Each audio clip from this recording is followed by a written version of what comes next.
All right, hey gang, we're on to chapter 7 now. So chapter 7 is called Markets, Maximizers, and Efficiency. Before I start, I was thinking I'm sort of curious how many people are actually watching these videos. I make them and I assume people watch them, but I don't really know. So I thought one way to find out is I'm going to start just embedding little opportunities to get bonus points in these. So I'm going to start with this. I will give you a bonus point if you can email or text me the name of where I went to college. And here's a hint. I'm wearing the t-shirt today, Wofford College. So just email or text that to me and I'll add a bonus point onto your grade. All right, so maximizing behavior. The fundamental assumption in economics, our assumption about how people and businesses make decisions is that they're out to maximize some objective. And it's assumed that people are out to maximize what economists call their welfare or utility, which is basically just like your happiness or satisfaction in your life. And obviously, it's assumed that businesses are out to maximize profit. Basically, the way they do this is kind of down below. Net benefit to people or net welfare to people of any activity is calculated as the total benefit minus the total opportunity cost of doing that activity. So if you can kind of in your own minds, when you do something, I think you probably, maybe you're not aware of, but you're kind of weighing the costs and benefits. So that's kind of our model of how people think. The same goes for businesses. They maximize profit or net profit by looking at the total revenue and subtracting out the total opportunity cost. Now, word about cost. Word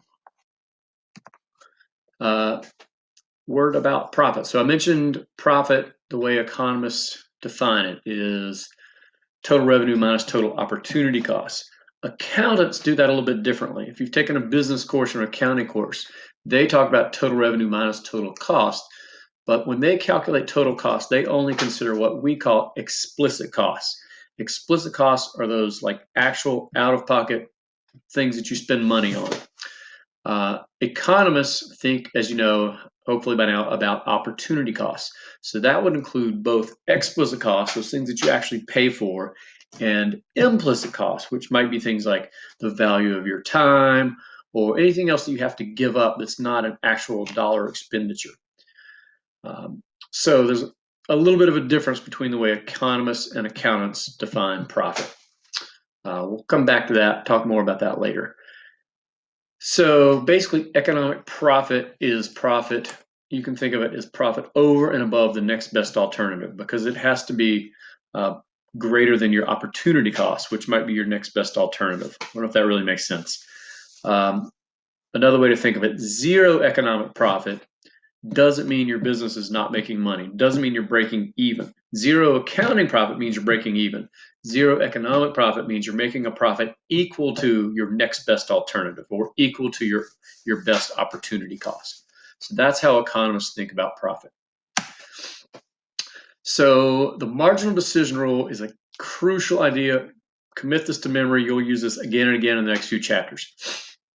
Profit or net benefit if we're talking about people, but mostly we'll talk about profit from here on out. Profit is always maximized at the quantity where marginal revenue equals marginal cost. So the graph on the right there is right out of your book. It's a good example of a student who has two tests tomorrow. One is in accounting and one I believe was in economics. Yeah.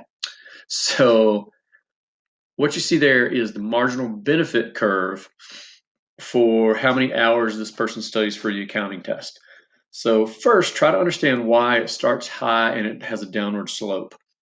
If you haven't studied at all and you study for half an hour, what that first point is telling you is that first half an hour of studying is going to add like 14 points onto your grade. So you get a pretty high benefit from just a half an hour of studying.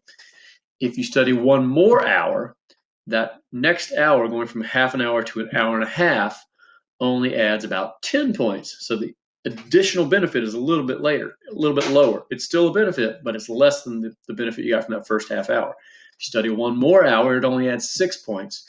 One more hour only adds 2 points, and so on. So the additional benefit from each additional hour gets smaller and smaller. And that should make sense. That's probably true. You know, if you've studied for 4 hours, you're probably going to get a pretty good grade. Studying for a fifth hour really isn't going to add that much. Now, let's add in the marginal cost. If you have 2 tests tomorrow, the cost of studying for the cost of studying for an accounting test is that you're not studying as much for your economics test and vice versa. So that's why you have this marginal cost curve here, which has an upward slope, because the more hours you study for the economics test, which is this example, the fewer hours you have to study for your accounting test, and therefore you're getting less and less benefit, or you're getting a worse and worse grade on your accounting test. So basically more, if you studied all 5 hours available for your economics test, you haven't studied at all for accounting, you're going to get a terrible grade in that test. So the way to get the best total grade is to find the point where these curves intersect, where marginal benefit equals marginal cost, which is at about 3 hours for economics, which still leaves you 2 hours to study for accounting. To put that in a business, we'll do that next, I guess. Hang on. So the curve on the left kind of shows you the same idea. Panel A just shows you that you maximize net benefit by studying at point D, which is where the marginal benefit and marginal cost intersect. That area shaded as net benefit should make sense because the benefit is higher than the cost for everything up to point D. So if the benefit is greater than the cost, you should do it. You want to stop at point D because that's where the benefit and the costs are equal. Panel B shows you, imagine that you stopped studying at point E. Well, the benefit of a little bit more studying was still greater than the cost, so you should study some more. So you're suffering that area of dead weight loss because that's potential net benefit that you're not getting.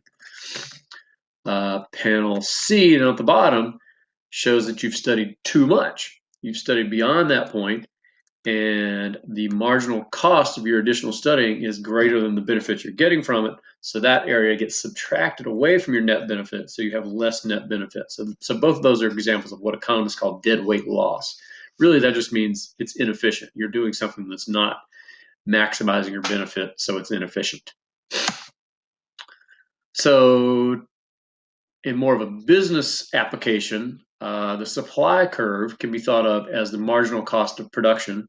The demand curve can be thought of as the marginal benefit of making and selling a product. So the same lesson applies. The reason markets find that price where supply and demand intersect is because that's where marginal cost and marginal benefit intersect, and therefore that's where businesses maximize profit. So remember again that marginal decision rule: maximize profit where marginal revenue equals marginal cost. Okay, so there's a bit in the chapter about what's called the efficiency of markets. Basically, the curve on the left shows you a demand curve. And if we set a price for this product, whatever it is that is in the demand curve, you set a price at B and produce a quantity of E, then that rectangle, OBDE, is the total consumer expenditure. That's how much money consumers spent on that. But that little triangle up top there is called consumer surplus. Consumer surplus is value that consumers place on something over and above the price.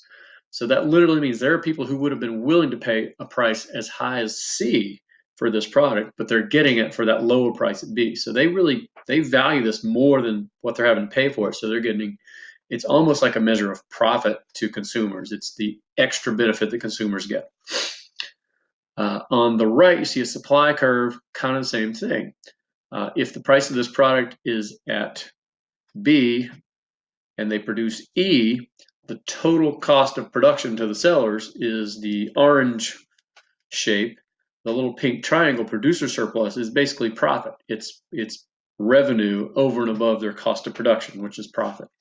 So put those ideas together, you see that when we allow supply and demand to work and set prices at that intersection point, you maximize the net benefit to society, because net benefit to society is consumer surplus plus producer surplus. Hopefully that makes sense. All right, so the last point, then I'm going to stop it, unless I run out of time, but I'll stop it after